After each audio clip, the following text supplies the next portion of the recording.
Good evening, race fans. Welcome to the Core Racing Network. Tonight we are here at Road America for round number 5 here in season 13 for CSRL in the GT series, and it's got a nice sized field out here. Again, looks like 35 cars out here looking to do battle. We'll see if all 35 are out there for the green flag. Qualifying is just about ending here. The time just waiting to finally tick off here, but Craig Jancic going to be back out there on the pole. Mason Smith in second, Christopher Hamilton, Herbert Pineda, and Alex Zart for your top 5. Devin Young, Bryce Reiner, Seviani Madrigal, Dave Tilford, and Tyler Torville for your top 10. As we'll take a look at the full results here. Looks like it's still waiting to be finalized here and updated, but I'll keep going through here. So Frank Pisano, Steve McLean, Jonathan Ogden, Jim Dutton, and Dan Morera for your top 15. As there we go, looks like now finally it's going to be official. So down to 15, as we mentioned, is going to be Dan Morera, then Christian Ortiz Torres, Glenn Lazan, Kyle Cobbler, Trent Blaylock, and Cesar Colon Torres for your top 20. 21st is Leo Gausha, Braxton Jarrett, Brandon Potts, John Espada, Jim Herrick for your top 25. Eric Black, William Burrell, Michael Larch, Stephen Pless, and Todd Torville for the top 30, and then rounding up the 35 car field, going to be Stephen Price, Paul Bailey, Dean Gagliano, Jay Little, and Renan Dilemma. As again, 35 cars out here. Carl Lambert joining the booth. We'll see if Jimmy Covert is running late, if he's going to get here tonight. Hopefully he will, but there he is. He's now in the booth with us here. Running. I don't run nowhere. That's probably why I'm just cutting the clothes here tonight. Well, Jimmy, gonna hop in the car here real quick, and it would help if I get a good enough setup on here to give everyone an idea of how this track will look and handle. If it we're gonna be here all night. Let me. There we go. And try and get out there real quick and show everybody what this track looks like out here. But it won't even shift into gear. So not sure what is going on here with the BMW here tonight. But we'll go ahead and switch it over to our field out here. Was going to give everyone a quick look at the track here tonight, but apparently it doesn't want to let me. I'll try it here one more time. Maybe just didn't like the setup for whatever reason. But in the meantime, yeah, exactly. In the meantime, Road America, Jimmy, it's a track we've been to quite a few times. There's really kind of a few troublesome spots, but probably none more so than turn number 5. Yeah, 5 is obviously one of those areas on this track that can give drivers a lot of issues. But there's a few kind of tricky spots. Obviously, with the elevation changes, it does make it a little bit more difficult with some of the corners, and it also allows you to maybe be a little faster than some of the others. But 5 being the one that everybody keeps an eye on because it's a downhill to the left and up the hill, or so it's a really kind of a unique, I guess, corner, because almost like a Watkins Glen. So I guess that's about as close as they get here when you're looking for comparing tracks. Well, in the meantime, while I'm getting this this warm-up lap in out here, why don't you give us a rundown of the standings so far through the season? Obviously, last week at Interlagos certainly mixed up the standings quite a bit with Craig Jancic not exactly having a good finish out there. I guess a good finish considering everything he went through, but it's really kind of shaking up the standings here. Yeah, just what I have here off the top of my head here is that I know for the Platinum Division, it's still Mason Smith out front over Craig Jancic by 10 points. So it's Mason with 215 points and Craig with 205. Right behind them is Christopher Hamilton, not far behind, as he's had his ups and downs here so far this season, but is sitting with 201 points. And Bryce Reiner in 4th with 193. Alex Zart with some good finishes has 191 points, and that's your top 5 for your Platinum Division. Over to the gold, Tyler Torville takes the lead over Cesar Colon Torres by a measly mere 2 points. And then followed by them pretty closely there with 192 points is Stephen McLean, only back 5 points from Cesar Colon Torres. Dave Tilford is at P number 4 there with 191, and then there's a little bit more of a gap there as those Ford drivers are really close. But Clemenzon in 5th place in the points with 172. Then go back over to the silver team. There you go, silver team, silver group of drivers, and Todd Torville will go ahead and he has the lead over there with 209 points. And then Bill Burrell with a 194. Jay Little in 3rd with 179, and Dean Gagliano with 172 points in 4th place, and then Eric Black with 163. So just a few points between some of those drivers and some of those divisions, but we're still wrapped up pretty close here tonight, and we're looking to either make some gains or losses here tonight. So yeah, we'll see what these drivers can do. Taking a look around here, the track, this is already turn number 2 here, and you really want to try and get a good exit there. Certainly better than I did there, because it takes you down the long middle stretch, and there's not too many tracks that we get to that there's a middle stretch, but there's the long run all the way down the treacherous turn number 5, a downhill, hard braking zone where you can use a lot of the exterior of the track all the way down to 2nd gear. Some drivers may even grab 1st gear to get it really rotating. You see this setup definitely a little tight. The tire's still not happy with it, but uphill you're going to grab a gear and then probably back down to 2nd gear just to get it to rotate, as this car is just really tight for me here. Trying to get it just to rotate through here, but kind of a back and forth section here. An area where the Porsche may not be suited too well, as it does have back and forth. Another one, downhill, hard braking zone. Get it rotated to the left, and then it takes you down into, as you see there, Speedville. And this is a part of the track where you really want to try and keep as much speed through here as possible, but you want to focus on the exit. Take a look at that curbing right there, and I'm going to go ahead and stop it right there as we're going to get ready to get this thing going. But you're taking a look right there at another tricky, troublesome spot right there, and that is the kink on the backstretch, as we are going to take the green flag here as the pace car is in, and it is Craig Jansen leading him up to the line. Okay, there we go. For some reason, it wasn't showing us live there. As we'll head down into turn number 1, and this is a situation here where we've seen Craig Jansen more often than not kind of bully a little bit, make sure he gets the lead out from the start. Does so on this one here. And he will have that Mustang in front at the middle stretch. Looks like just about everybody surviving through those first couple corners here. And we'll head down at the middle stretch. Now you see Mason Smith in 2nd place, weaving back and forth, trying to get some temperature into those McLaren tires there. I mean, you've seen how much I struggled at. Not saying that these drivers are as bad, but you see right there to the braking, it's really close to the back of the 88. He does want to try and get past Jansen, I would think, as quick as possible. I know some drivers like to settle in, get a little drafting, and just kind of, be in pace, but more often than not, if that 88 gets out front, it's going to be tough. But it looks like Devin Young having an issue here in the 15, and he's going to be dropping through the field quite a bit, and now down to last. We'll take a look and see how that one happened here. And just maybe a little bit too much goose to the throttle with those cold tires, sends that 15 straight around. But not enough warmth in those tires as just quite yet. So he goes for a ride in a very early portion of this race.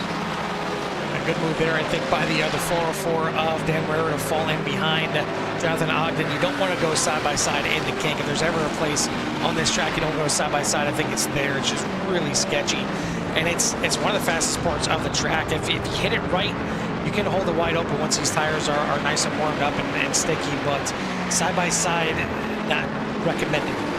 Doesn't matter if you have the skill or not. It's just a scary section. But leading this first lap, coming up over the crest, is going to be the 88 of Craig Jansen, Mason Smith, Herbert Pineda, Chris Hamilton, Alex Sark for your top 5, as looking at going down into turn number 1. And just a fun little track here. Definitely a lot of passing opportunities, especially here into turn number 1. You can draft all the way down the front stretch, get in the inside, and hopefully outbreak your competitors. Another passing opportunity potentially down here into turn 3 if you get a good exit. And then, of course, we talked about the middle stretch, but turn number 5 is definitely a place where you can make it a passing opportunity. You got to be bold.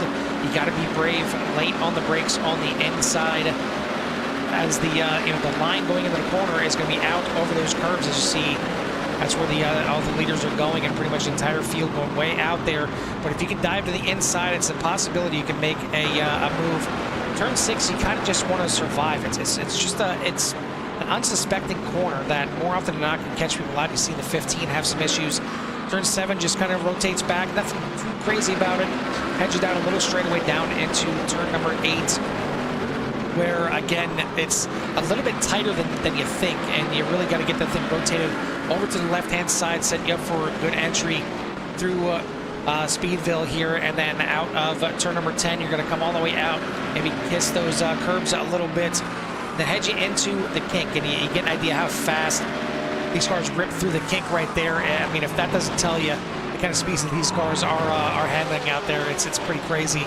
All the way down the backstretch and into Canada corner, a little 90-degree corner here, but a lot of times you kind of really drift out to the outside here, sometimes up and over the curb, takes you into the last little chicane here on the track, and then into the final turn, as that's a full official lap here, and with these drivers out there instead of me behind the wheel, it certainly looked a little bit cleaner. I mean, that was pretty easy. These guys make it easy. They're out there obviously racing hard and under a little bit of pressure. You know, if somebody's on the back of the bumper, they're chasing somebody down and trying to push these cars as fast as they can and around this track as best they can. Yeah, it's a very it's a fun track. This one ranks right up there with some of the better ones that I like to be out there race on. Yeah, I mean, everybody's doing pretty good so far. Oh, what happened right there with the 83 and the 15? Let's get a look here. Yeah, it looks like the 83 and the 15 both having some issues. I don't see anything on SDK here. I see a couple other issues from drivers going off track. We'll take a look at that, but I think it's just some little brushes off track. That was back in on lap number 1, just a little bit of off track there from Ortiz Torres. And Herrera, I think a little bit of the same, just going a little bit wide here on the exit of the final corner. And then Tyler Torville, some issues here as well. And I'm wondering, I mean, Jimmy, looking at that pit time, it looks like just a regular pit time there for Jim Dutton, and I'm thinking maybe just taking that early pit stop.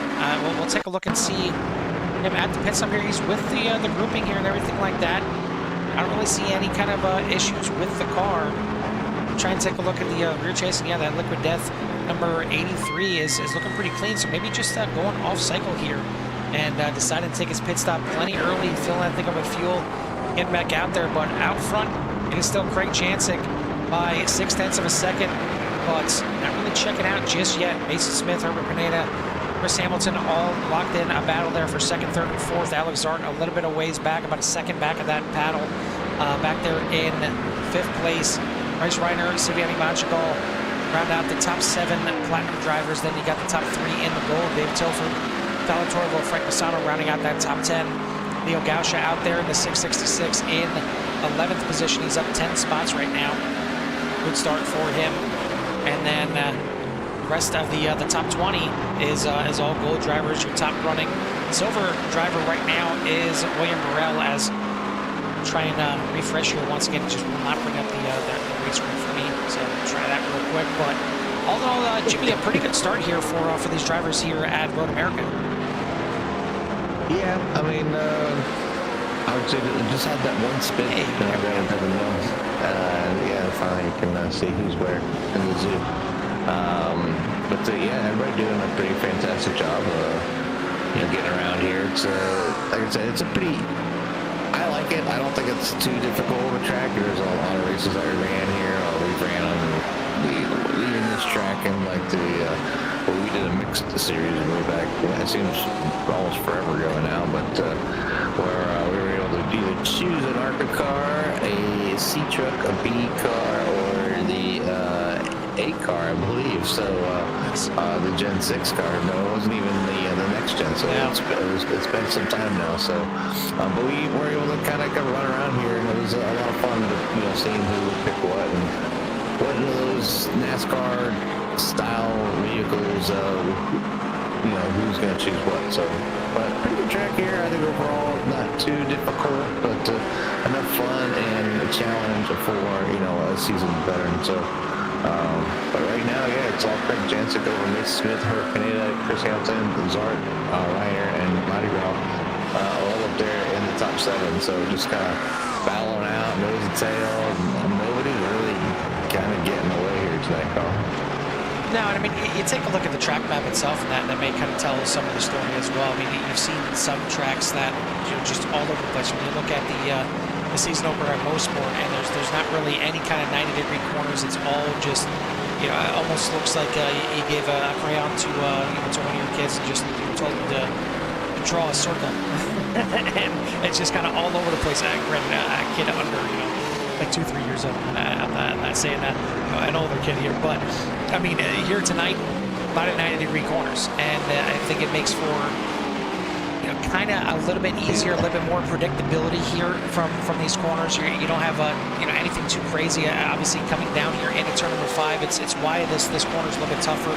One, it's downhill, so it's tough on the braking, trying to figure out how early you need to brake, and you don't want to lock it up at all going into the corner. But it's also just a little bit more than 90 degrees. You're so used to turning 90 degrees here, you just got to go a little bit more to finally get out of this corner. And then coming right up here to turn number 6, just kind of up and over that little crest, and it's enough to kind of, you know, lift that whole body up and off the tires a little bit, take away some of your downforce, which is why it can get a little sketchy through 6. But yeah, I mean, for the most part, a lot of, you know, just slow down, 90-degree corner to the left, slow down, 90-degree corner to the right. It's nothing too crazy. This is kind of the oddball section of the track, just a long sweeping and maybe one of the longest hairpins in racing here. That's just it's a real fast section of the track, and then you get the little kink right afterwards, and down into Canada corner, which again, another pretty much 90-degree corner before you have the little chicane, and then pretty much a 90-degree corner to finish this thing out. So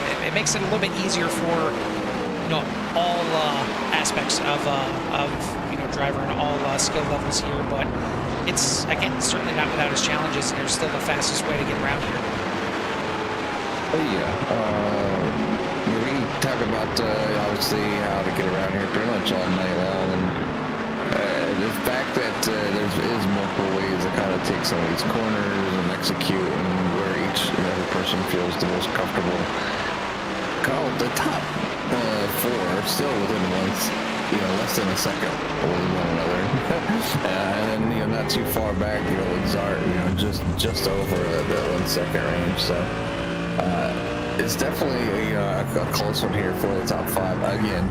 So just another week, and just they're in a different order for the most part, or very similar to the previous week, but doing fantastic. But I'd like to kind of move back to P number 8 with Dave Tilford leading the gold drivers over Tyler Terrell right now. So out to a nice substantial separation there between the first and second for the gold drivers. And you see even right there in the turn number 5, kind of 2 different ways to attack the corner there. Looked like Tilford kind of slowed up a little bit more, really getting to the inside early, and then Tyler Torville taking it out to the right a little bit more, and kind of cutting in there late to get through the corner, and both kind of, you know, Constantine back together there. But yeah, I mean, you look at that top 4, it was all of them pretty much, you know, all together, and you're riding here on board again with Chris Hamilton. They were leaving Alex Zart behind a little bit. He was back there a second behind and starting to kind of fall back. Maybe he got those tires finally warmed up and into a rhythm, because he just turned the fastest lap of the race last time by a good margin. I mean, about a half a second faster than everybody else in the field so far. It's reeled him back into the mix here, and you see him now right on the tail of Chris Hamilton. So we get a 5-car breakaway at the front, another 3 seconds back to Silvani Madrigal in 6th position, and then Bryce Reiner right there doing battle with him. And maybe that's why these guys aren't able to hold on to Alex Zart here and reel in the top 5, because they're doing a little battling themselves. Yeah, it's kind of one of those things you don't want to battle too much. Obviously, if somebody's holding you up, you want to get around, but If you find yourself battling too much, you're gonna create create more distance from the drivers that are not, and more than likely, if the drivers behind you aren't battling, they're gonna catch you a little bit, because these drivers do respect each other, so they're giving each other room and they're racing to the corners, too wide, which is a lot slower than if you're taking your fastest laps off the line and whatnot. So it's a little kind of give and play here right now, and I think the drivers up front, just right now, they're settled down. They're in for a good race. They're nose to tail. Nobody's going anywhere yet. They still got 30 minutes. Anybody can make a mistake. There's still a pit stop looming over the way, and does somebody come in and change the strategy? Can they run faster laps than what Jantic's running right now? Does Mason come in a little bit early, trying to get some better laps? I don't know what the answer is here as far as early pit stops go, but some of the field's starting to stretch out a little bit, so they're probably the best option. Looking at the track map, I'm thinking, well, if I go in, I get my splash of fuel, and you see someone running off in the grass there, it's going to open the door for Christopher Hamilton taking advantage of the mistake through the kink. So good job. That's actually Alex Zart. Alex Zart moving up in front of Herbert Pineda. As Chris Hamilton and the other Mercedes that's up there in third place. But yeah, I mean, the pit stops we've seen really play a big part, not just this season, but pretty much every season. And no matter what we cover, pit stops are absolutely vital. We already seen some drivers come into the pits already. We've seen Jim Dutton take an early pit stop. Devin Young had his issues and came in and took his pit stop right away. And Glenn Lazan this last lap came in and took his pit stop, so all three of them are good to go to the end, with Jim Dutton leading the way from the three that already came into the pits. But at the front here, yeah, I mean, that is definitely a chance for these drivers to really mix it up. If you're Alex Zart here, he's been turning again fastest laps of the race here so far, and before getting held up a little bit on this last lap, he ran a 204.01, which next closest time to that is a 204.34 by the other Mercedes right in front of him, Chris Hamilton, with the top two drivers, Jantic and Mason Smith, running a 4.4. So Zart seems to be the fastest. Certainly the draft is going to help you when you got a long front stretch, you got a long middle stretch, you got a long back stretch, and even some of these little straightaways here in between the corners is going to give you a little advantage as well, but it's still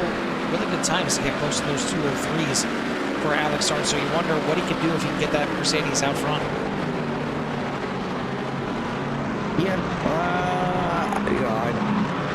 I can only see if somebody was in front of Chris Jantic, obviously want to win here tonight, continue to try to run down Mason Smith as those points are starting to walk away from Craig here as we're getting here heading towards the middle of the season. So it's just a good running class of drivers right now, and it's so close. So just the slightest mistake is going to make all the difference in the world. And right now, Mason Smith hot on the coattails there of Craig Jantic up front, but look back here in the 19th spot there with Espada, just doing a good job as well. So just kind of love to see everybody having good races all around their car. And take a look at another battle here as well, as Kyle Koppler, new to the series here, trying to hold off Dan Morera for 14th position. As we got a few battles throughout the track. I know for the most part, you take a look at the track map there, and the Skittles are kind of spread out here and there. Another battle up here. Steve McLean trying to hold off Jonathan Ogden right in front as we take a look back there. Got a move there for Dan Morera. Not going to happen this time by. But out front, it is still 1.2 seconds separating at the top four, and actually 1.6 separating in the top five right now, as Pineda is still hanging on the back of this pack here. But I'm wondering if Zart had some issues that lap, or maybe just kind of settling back here to cool off the tires a little bit, falling back just a little bit from Hamilton. But out front, it is still the 88 of Craig Jantic. Looks like Mason Smith maybe just content hanging back there in second place, but it's, once again, I feel it's all going to come down to that pit stop here tonight, and who can get the better one?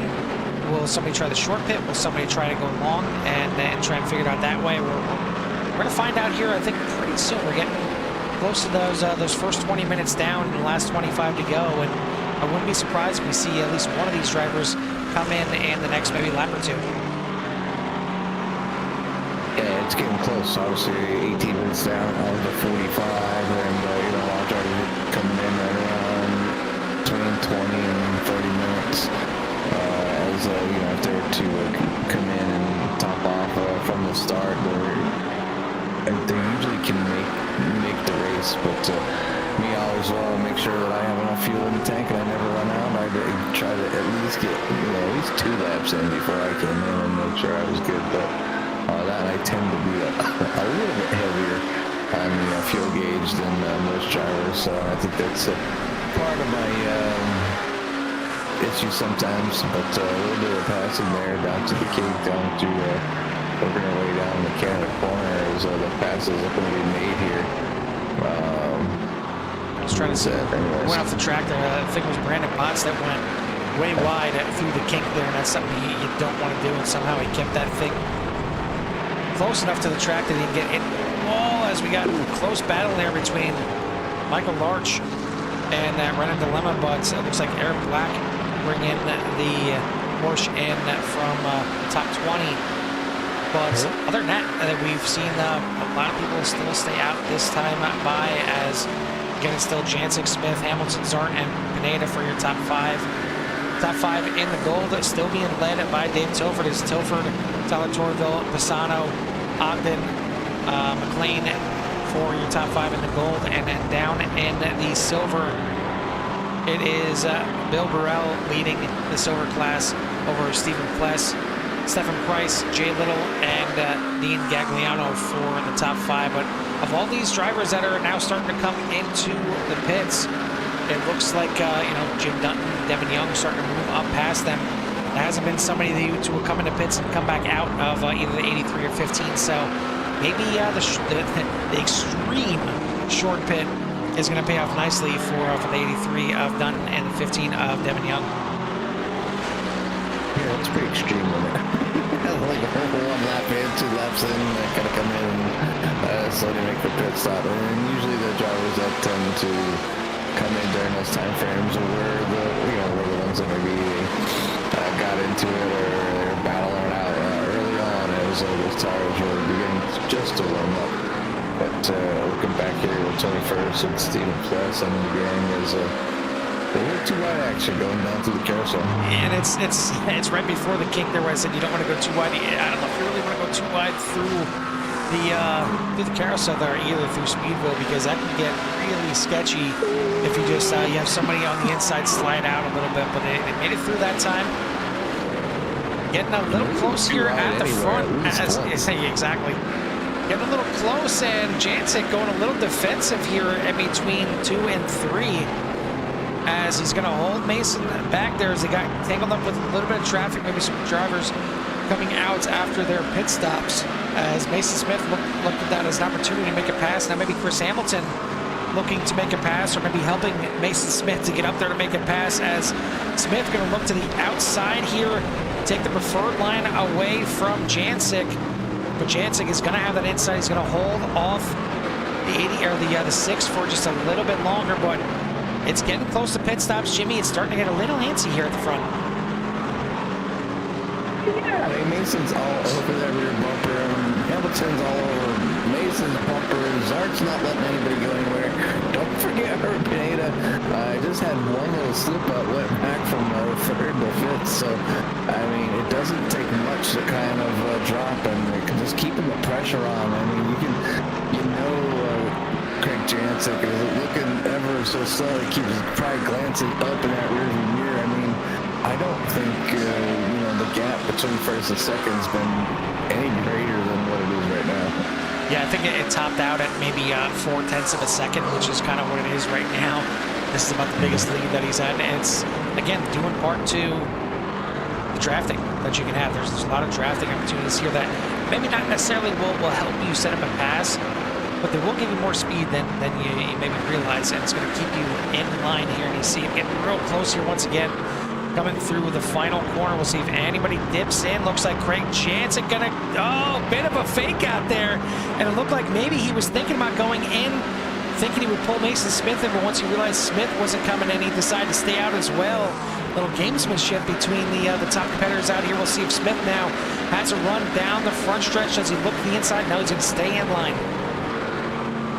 I haven't seen that, and talk about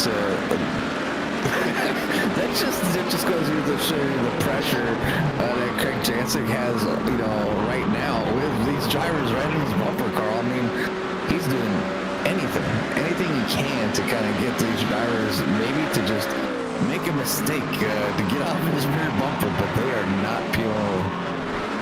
Not at all. Mason Smith looking to the outside again, and not sure he really had the move on there. It looks like he's maybe going to try and crossover, but Hamilton, I thought for a second there, was going to look to the inside, and you start to wonder, you know, where does Mason Smith try and make the move? Does he want to make the move? I mean, I would assume they're probably going to be coming in this lap or maybe the next, as we're past the halfway point right now. You kind of want to have that lead going into the pits if you can. You don't want to, you know, take yourself completely out of this race by making a move, but you'd like to have that lead going into the pits, and it just gives you an extra feeling of having a chance to be the leader coming back out. But you got to bingo that pit stop. You got to take the right amount of fuel and as least amount as possible to get this thing done. And it's the guy we look at in regards to that, Chris Hamilton. Can he take the right amount of fuel here tonight? I mean, we've seen so many of his races look really, really good up until the pit stop, and then just the wrong amount of fuel. And more often than not, it's taking too much fuel at the pit stop. Hopefully he's exercised the demons. Hopefully he's found a program that works for him. We'll see where he comes out here in the pits. We'll see if anybody comes in this time by, see if there's any more moves to go to the pits. Looks like a little bit again, not going to happen, but 4th and 5th are going to peel off. They're done with the games up front. Zart, Pineda in the pits. Siviani Madrigal going to come in. Tyler Torville, Leo Gausha, to name a few here at the front, coming in the pit lane. So we'll see if the short pit here for Zart and Pineda will pay off. But out front, it's now 3 cars breaking away. Bryce Reiner is back there about another about 4 seconds behind the top 3 right now. So not necessarily, you know, that far out of it. And Reiner trying to get back up in the mix here in the 87. But so far, so good. It's been a fun one here for the first 25 minutes. I want to thank 40 Racewear and Martin PC for the sponsorship here on the season. And I want to thank all the fans out there and the CRN Nation for tuning in. Hit that thumbs up, make Jimmy happy. Hit that like and subscribe to get you in touch with everything that CRN has to offer here tonight. But we're kind of in the middle of the pit stops here. A bunch of drivers coming in at that time by. You see all those grayed out Skittles on the front stretch starting to come back onto the track. But the question is, when will these Skittles at the front turn a little faded, and see when they come out of pit lanes and come through Speedville here one more time. Mason Smith a little bit tighter of a line through the carousel there. Closes in a little bit on Jansic, but again, it's still less than a second separating these top 3. Yeah, I'm waiting to see how the pit cycle works out for the front 3. You know, and can, you know, Zart and Pineda, you know, overcome the gap that's was in front of them, put them in position. You know, is anybody up here going to make the mistake? You see, there's a ton of pressure right now for wide line through the final corner, and it's going to be side by side into pit lane. Smith is going to break out of it and gets broken by Chris Hamilton going in and trying to be the nice guy. Is going to damage him. Hopefully he's got time to hit that fast repair on and get it cleaned up, but he was doing the nice thing and not going side by side into pit lane. Gets hammered in the backside there by Chris Hamilton, and not really any fault to Hamilton. I'm sure Mason Smith kind of broke pretty quickly there. But now, top 3 into pit lane. Bryce Reiner, Dave Tilford, and Frank Bassano are going to follow them in. We'll take a look now at Alex Zart coming out of the final corner. Where will he fall into line as coming out onto the front stretch? And we'll take a look here at Mason Smith getting the jump out of pit lane. Definitely a quicker pit stop than Craig Jancic. He is your new leader. Alex Zart, though, has got the warmed up tires. Whether they took tires or not, they are a little bit warmer. Can he reach up and get to the back of these top three here quickly? And oh, by the way, he's pulling along Bryce Reiner and Herbert Pineda, as Pineda using every bit of the track there. Sibiani Madrigal still in the mix as well. The top 7 right now, 5 seconds separating them, but these top 3 going to warm up those tires and do it quick. Yeah, I have a strong feeling that if they took tires, it's probably only 1 or 2. They were in there too fast and gone to even really kind of think about tires. But yeah, a little quicker pit stop by Mason Smith. Maybe sitting back there behind Craig Jancic all this time on purpose to save fuel. So now it's going to need every bit of fuel you're not saving to try to win here in the next 16 minutes. It's been a fun one here for the first 2/3 of this race, but this final third is where it's really going to play off. But I gotta say, it looks like since Mason Smith has gotten to the lead here, whether it's from differing tires, whether it's from just pit stops, whatever it is, it's starting to spread out here a little bit more than it was with Craig Jancic out front. I mean, Jancic still being able to hang on to the backside of Smith, but Hamilton falling back a little bit. Alex Zart, I thought was going to be able to run these guys down here a little bit and join the battle up front, but has not been able to do so quite yet. So maybe a little bit more of a blistering pace from the 6 out front, trying to pull these other 2 along. Is pulling them away from Alex Zart, Bryce Reiner, Herbert Pineda, and Sibiani Madrigal. Again, that's your top 7. Dave Tilford still leads here in the gold division by now 2 seconds, as Frank Pisano can still see him. He's still only 2 seconds in between the top 2 in the gold, and the one little mistake by the 12 will get Frank Pisano right up there as he's getting pushed down the front stretch by Leo Gausha, so that's going to go now under 2 seconds. Down in the silver division, it is Bill Burrell leading the way by a 3-second margin and 3 batters in between him and Eric Black in second place, and the silver, Stephen Pless rounding out that top 3. But I hate that we kind of just feature one set of drivers, but you kind of can't not here at the front, as its top 5 has been fun all race. It's now down to the top 3, and yeah, Zarco's a little bit too wide there. He's now 2 seconds behind the top 3, but Mason Smith starting to lay down some laps. And when Mason was on fire, Carl Mason was on fire. The talent for that young driver is amazing, and he's come such a long way. Always been one that has been fairly quick on road races, and especially the GT3 cars. But his talent level just keeps stepping up each and every season and each and every year as we continue to watch this youngster grow here on iRacing. But putting in some fantastic laps, and being able to kind of start stretching it out. I'm sure Jancic's like, what do I need to do to catch this guy and just kind of maybe catch up? But you see Sibiani Madrigal back there in heat number 7 trying to work on Herbert Pineda, who's the only reason he's kind of back here is he's just made a couple mistakes, Carl. Not huge mistakes, just small mistakes, and it's cost him a few positions here tonight so far. So, but Herbert Pineda still, pretty good run there, and P number 6, but now starting to feel a little bit of pressure from Sibiani.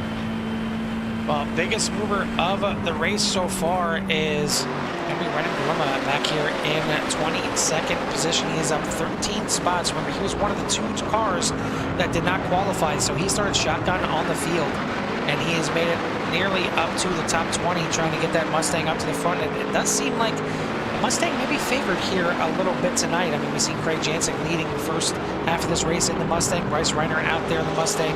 Jim Dutton, mentioned him pitting early, taking the extreme short pit. It's gotten him up to 15th. I mean, not up in the top 5 yet for the gold. Well, it's, you know, all in all, he was at the back of the pack pretty much when he came into the pit. So he's passed a bunch of cars by taking that short pit there. And Devin Young, right behind him. He was dead last when he had that little spin in the in lap number 1 there. He's made it back up into 16th spot, so good bounce backs for both the 83 and the 15.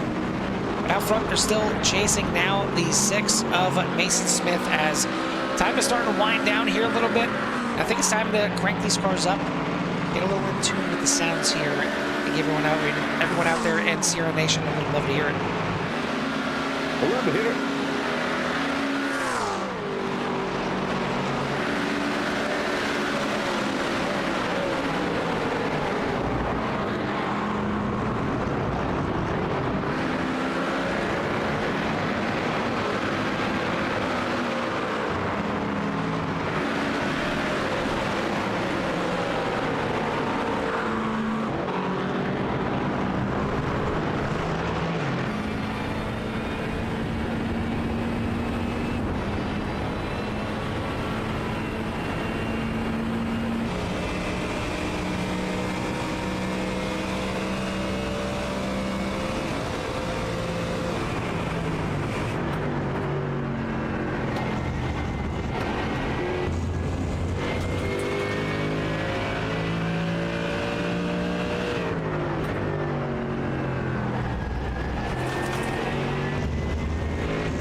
Podium is looking good.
drivers obviously battling a little bit. It usually does allow the next guy to kind of start working his way up, and it's not like Zart was slow by any means, having some fast race in that Mercedes, and now catching the draft, putting him in that contingency spot here to get up on the podium. And he's got a battle with some of the best here at CSRL, and what a battle it's become here for these top three as they're coming across the line here. So we got about 5 minutes, Carl. So they should see it takes, what is it, 2 more laps here? If I'm not mistaken. Yeah, so we got at least 2 more laps.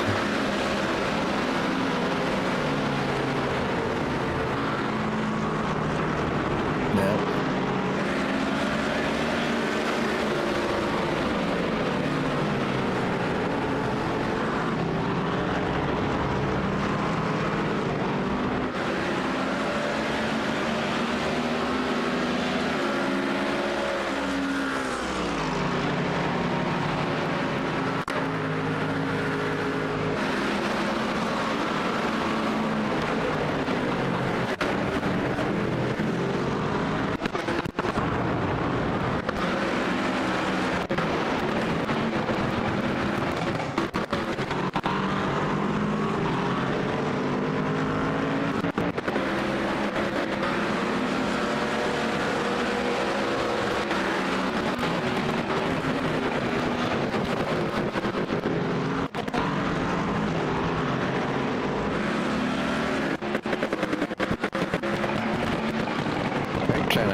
Trying to walk away. The draft is just keeping everybody together, but you gotta think anybody behind Chris Hamilton right now is gonna attempt at at least taking Chris's spot, and they need to get around him this time by in order if they even think about wanting to get up to the back bumper of Craig Jensen.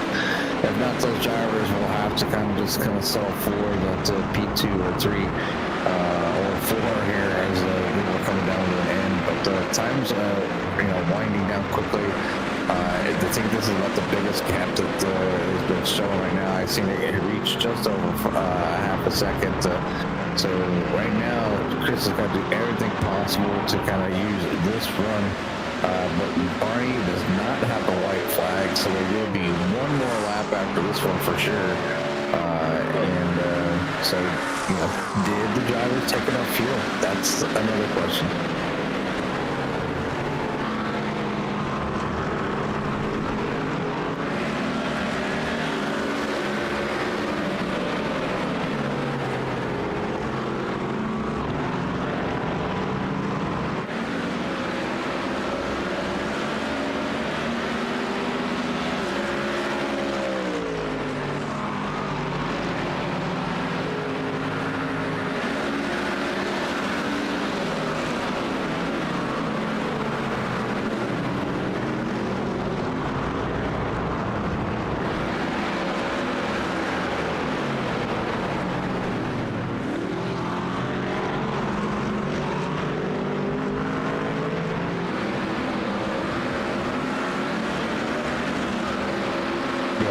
It's now our holder spot basically for these drivers, and Craig Jansic has the hands full. Had to battle it off of Mason Smith, lost it with a pit stop, was able to get around, but now the cars are closed back in on that back bumper LD88, trying to pressure him to make a mistake, and Craig doesn't make too many mistakes. There's some one here and there. His only mistake tonight so far being during pit entry, and then maybe hit that pit stop, and then obviously costing him the lead just for a few laps. As Mason Smith was leading the way, and must have made a mistake. That was tired. He just got the tires too hot, trying to push the car too hard.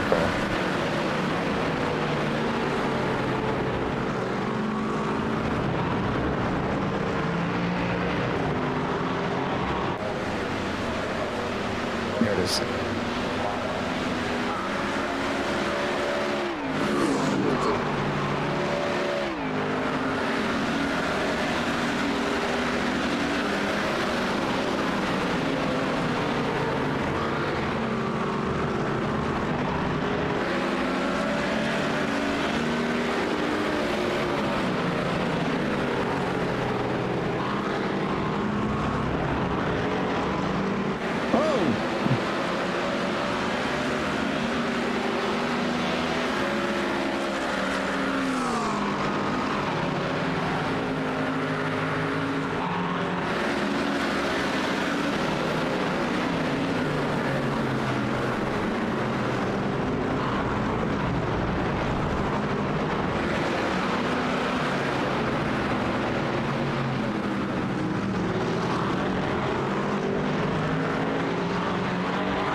my goodness, are you serious?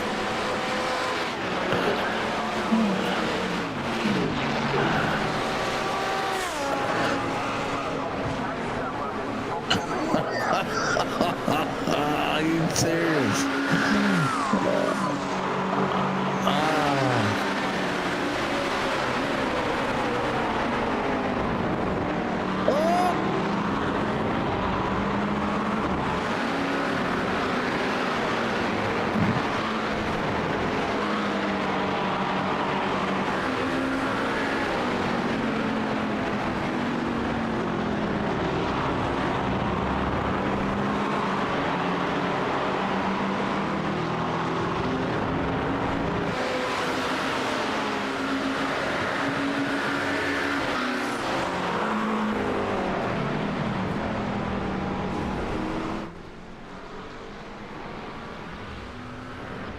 Yeah, and Chris Hamilton talk about probably had enough fuel if it would have went one lap less, but you see that there at the end, still when they came across, there's a minute left, so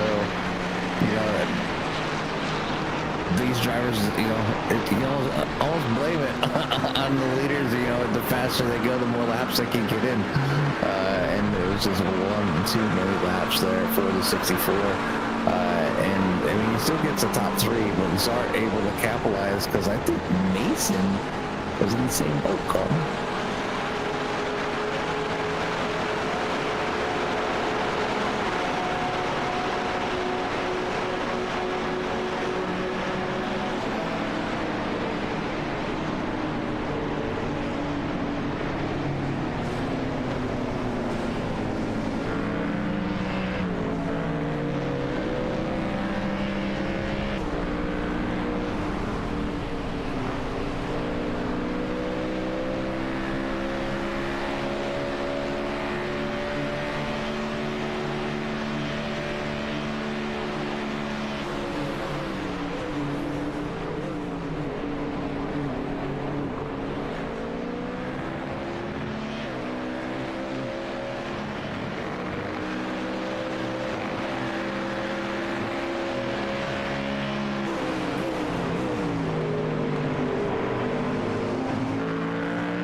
We live at the Sim Expo?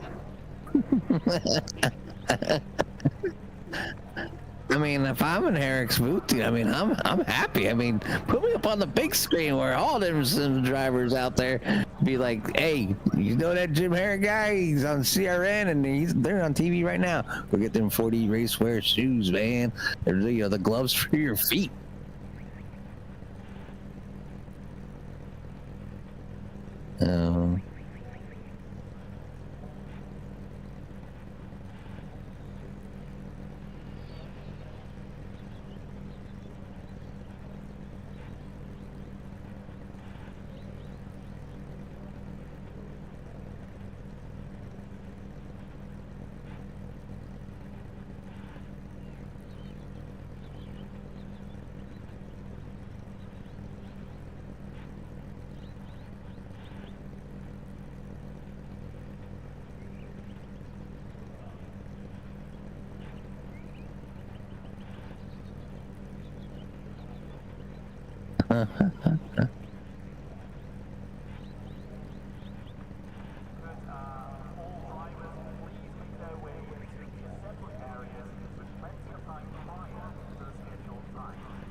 Jimmy and Carl over to booth, you copy? Yeah, I got you, man. What's going on? I don't know if I've seen you have to work this hard to actually get a win. I mean, you drive fantastic, but the competition behind you was stacking up for just a nose to tail race. So we're talking like 2/10, 3/10, 4/10 max, and then back to 2/10, 1/10. It was crazy. Obviously, a little bit of a small mix-up on the pit entry between you drivers trying to get every square inch you possible could to get in there. Mason seems from after the pit stop, it looked like Mason seemed to get out in front of you there for a little bit and got off for a lead and started to kind of walk away a little bit. But and now kind of looking at it, the end results here, I think he realized he might not have took enough fuel in that McLaren here tonight. So I don't know if that's what happened, but you did make a good move and were able to make a pass clean. So at that point, it didn't look like he was saving, maybe pushing too hard. But either way, Craig, just kind of give us a rundown on that not even a battle, the war that you had to fight here tonight. It was a war against much, man. Oh my gosh.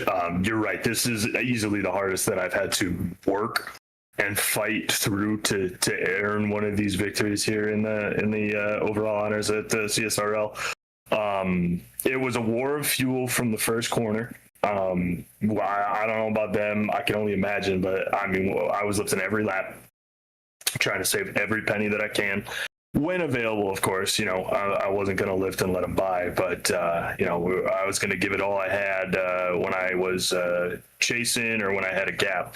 I made a huge mistake on the first lap after as well. I almost blew turn one, almost blew the whole race away. And I almost lost his draft, which I think probably would have, I don't know. I mean, hindsight's 2020. He had to save 2.3 seconds delta of fuel. Probably would have had him, but it was going to be a challenge to make the pass no matter what. And I knew that I wasn't going to have a good opportunity in any of the conventional zones, down into turn one, down into Canada, and down into 5. So I was glad that I got as much momentum on the outside as I had into 5 that lap when I was able to make the pass. Using some of the tactics that I've seen the likes of Shane Van Gisbergen use in the real world. There's a reason I'm number 88, but I was able to try to make that aggressive, but I think quite fair dive at the top of the hill. And the Mustang has amazing traction. Absolutely was leaps and bounds better than McLaren traction wise. I knew that if I could at least get one inside and get about door clear on them, that I would have been able to power off and be okay. And it's exactly what we had.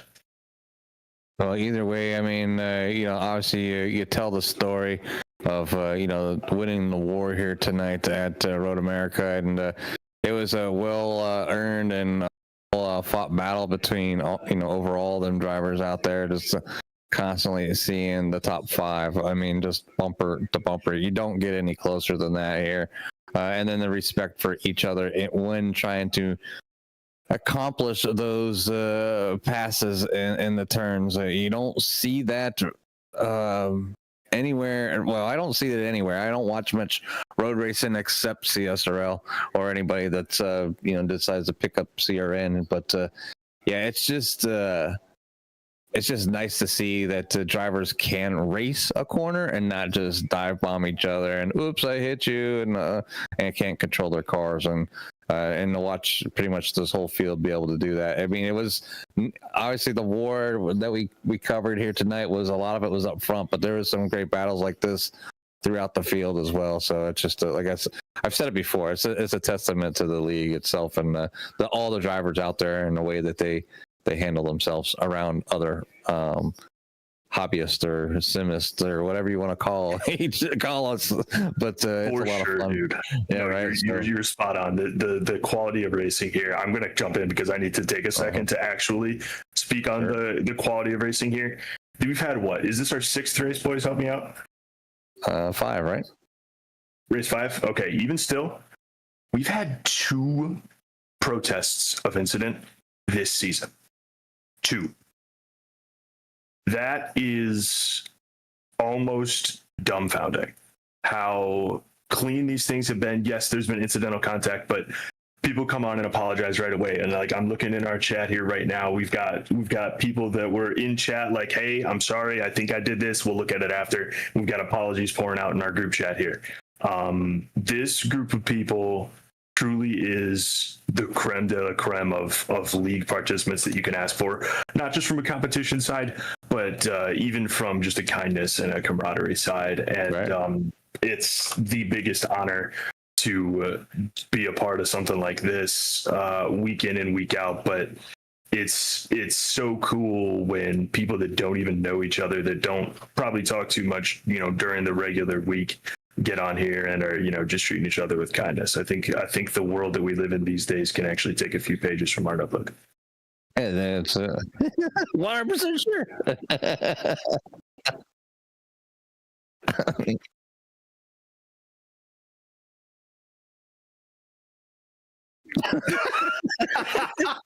Is that the protest?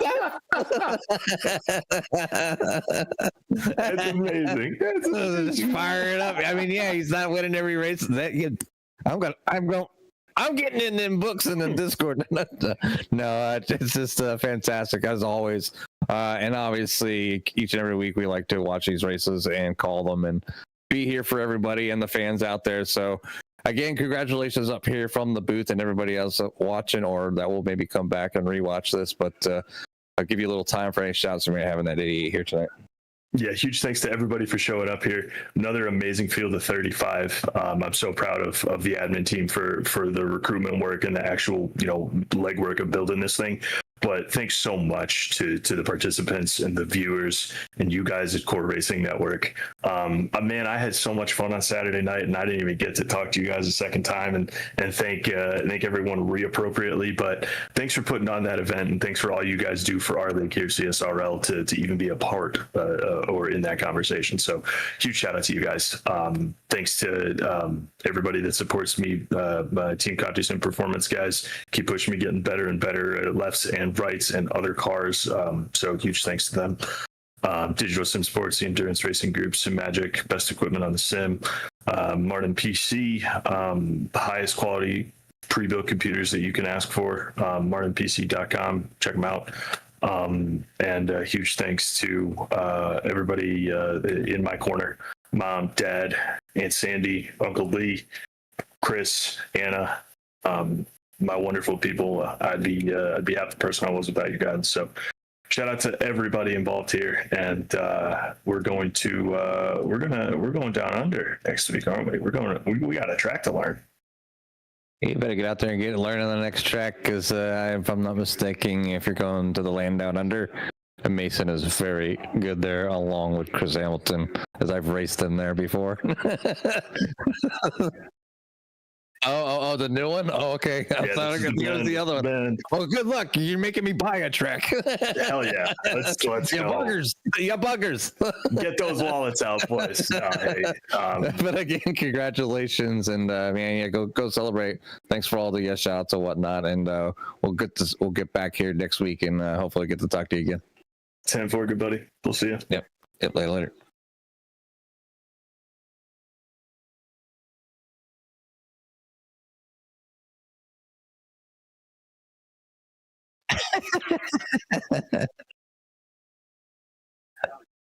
Maybe.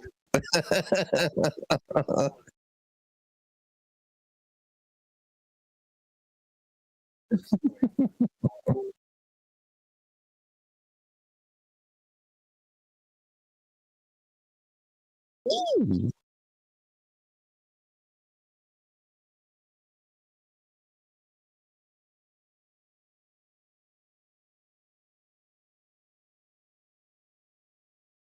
Yeah, definitely agree with that.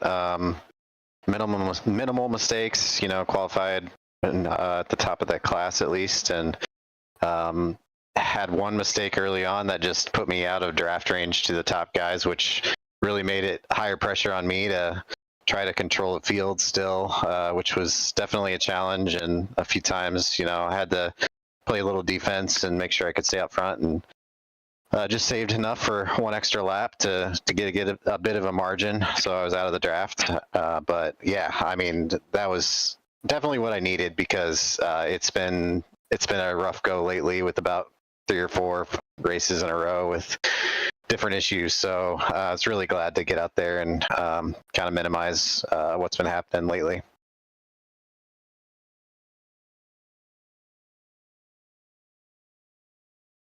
Is off. Okay, let's try that again. But exactly. So all my shots at Craig are just going by the wayside. But anyway, I heard him. Just like talking with Craig, he didn't exactly have an easy way for getting this win here tonight. You didn't have an easy way either. I mean, Tyler Torville stuck with you pretty much the entirety of this race and didn't let you just kind of walk away from him. Yeah, I mean, he was right there. I mean, 0.3 for a lot of that. He was 0.3 behind, and just at any moment, a mistake could have put him in front. And it was sweaty. I mean, I'm hot over here. It's a heat wave in Illinois, and I'm feeling it in the rig here. So it was a fun race. I mean, not a lot of positions changed from my perspective, but at the same time, it was one of the most intense races that we've done this year, I think.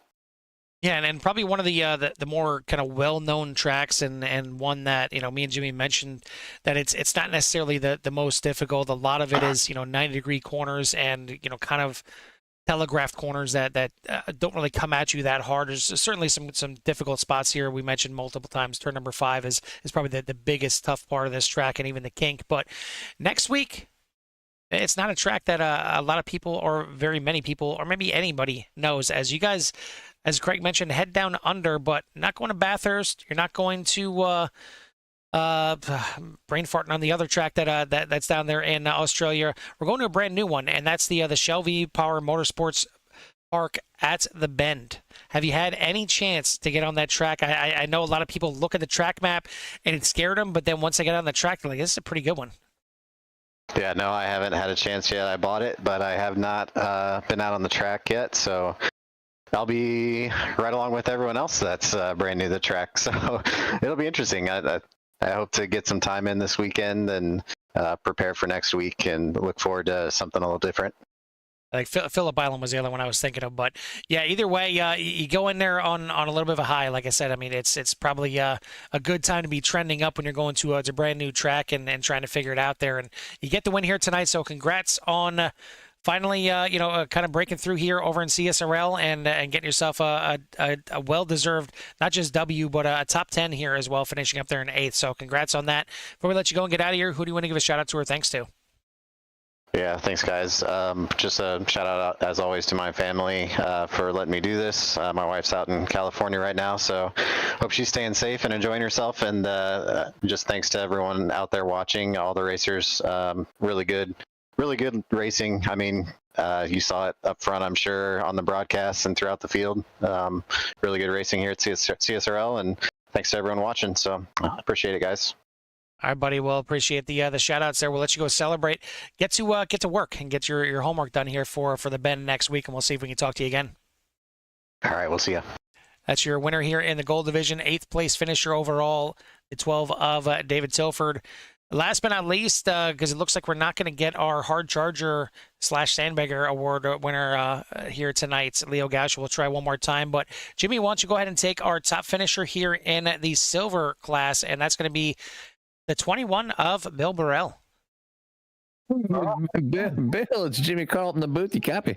Yeah, I do. How you guys doing? Hey, pretty good. Well, it's finally good to get you up here for a really great reason, and it's winning the silver position here tonight, and kind of bringing it home, leading the pack. And I only can speak with watching all the other drivers, and I would imagine it was probably the same even where you finished back here in 18th place.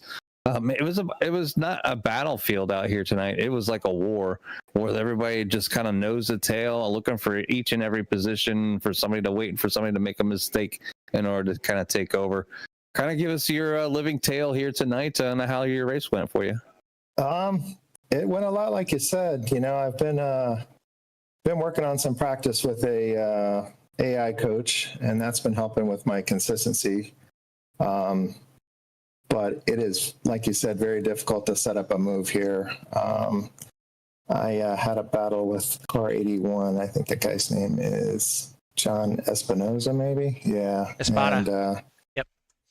Espada, yeah. So we were tied up for a lot of the race, and getting by him. Once I finally got back him, I kind of moved up a little bit. But once you start fighting with somebody too, of course, you like lose a lot of momentum, and and then my problem is once I don't have anybody to race with, then I try to speed up, and then you start burning up tires. But just been working on consistency, and for me, it's been very difficult. I had some knee surgery earlier this year. I'm still recovering from that, but I'm 100% better than I was. So got my braking all fixed with SimCraft. I worked with them over the holidays to get a new piece for my brake to help out with that, and just kind of a lot of little stuff coming together. So, maybe one day I'll move out of the lower leagues, but for right now, I'm just happy to, finally win something. It feels good. Yeah, I mean, obviously, there's all kinds of skill level, throughout iRacing, and obviously CSRL, you got some really high quality. You got in the middle of the pack, and you got a little bit farther back. But I mean, either way, if for anything, it's the quality of racing. It maybe not up front, but the way that I continue to talk with Craig about it almost week in and week out, it seems like, but just the quality of racing and how you guys conduct yourself, give each other room. We'll actually race a corner instead of dive bombing corners and taking each other out, So I don't want somebody, makes a mistake, they're calling it out like, oh, I made a mistake. That was me. It was on me. Just taking responsibility. So it's good to see that, that type of racing is out there. And it's a great, talking point and for recruitment. I mean, if anybody's out there watching and is interested in road racing, this is the place to be.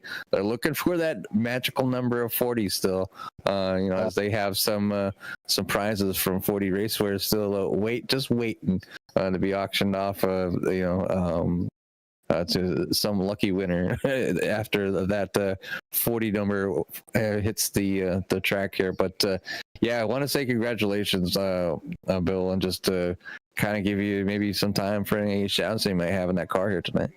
Yeah, I appreciate that. And a couple of things. I always want to thank my wife for letting me do this. She gives me plenty of time to race, and doesn't give me a hard time about it at all. Secondly, and I think Carl calls her Mama Burrell, my mom, and I have several friends that watch. I mean, they watch all the racing I do.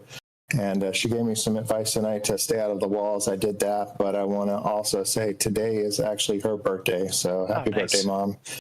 And, I got you a win. So that feels good too. But, I do some league racing on a couple other leagues, and I feel like the quality, is good everywhere. I kind of feel like you get what you give. I feel like, I am a fairly decent racer. I try not to be crappy, and most of the guys I race with, they pay back the same. And, CSRL was the first league I ever joined, and these guys have been nothing but great.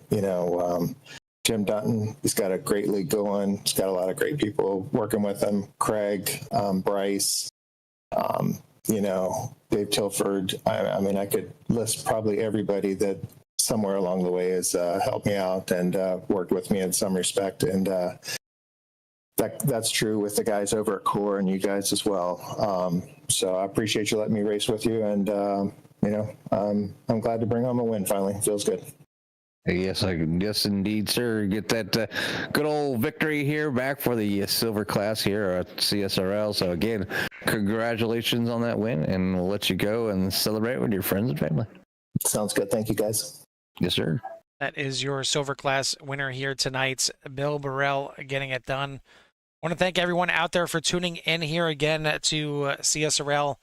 This was race number 5 here for season 13. So we're, I believe we're right about at that halfway point here for the season. As indeed, we got 11 rounds here for the season, but that 11th round is the 2-hour season finale as well. So this is right about the midway season. Next week, again, we head to the track just simply known as the Bend, as we head to Australia for our our second last trip across seas, as the penultimate round will be at Hockenheim, but the rest of the races will be right here and at the US of A. But this was a fun one out here tonight. Hopefully the rest of the season just keeps on giving us exactly what tonight gave us, just some good hard racing, and I wouldn't doubt that it does. But you're gonna have to tune in to see CRN to find that out.